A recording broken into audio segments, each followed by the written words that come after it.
I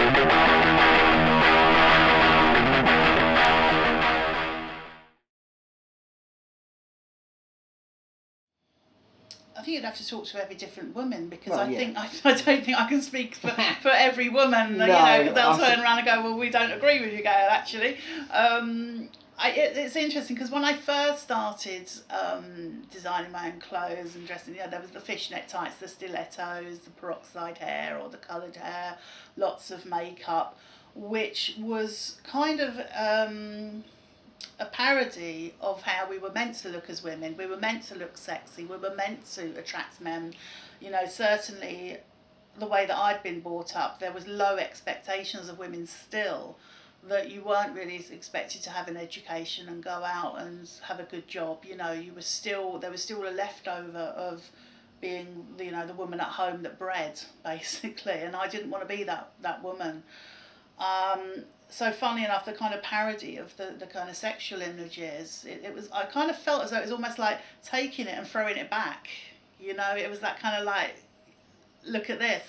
And certainly the fishnets and stuff, which I did wear a lot of when I was younger. Previously that was the prostitute's look, or that was, the smutty magazine look. It was certainly something that women didn't walk around, and still, if a woman walked around wearing that kind of clothing on the streets, you would be judged, but in a way it was empowering because of that taking it and throwing it back. I know that I felt empowered, and a lot of women did, and I think if that wasn't the case, I very much doubt that's the way women would have dressed. So yeah, it was quite interesting. I did get a lot of hassle. I found it quite unsafe on the tubes on my own, because I did travel on my own a lot, living at the end of the Northern Line and not having a lot of other female friends at the end of the Northern Line. I was quite lucky. I made a male friend who he was quite a few years older than me, and I think he took me under his wing, and he would live the other side of Moredon Park, and he used to kind of like very gallantly escort me to my front door and then leg it. And I just think maybe he had a brotherly kind of outlook, but I think being young, I don't think I was too aware of the dangers that I could have attracted, or indeed sometimes did attract.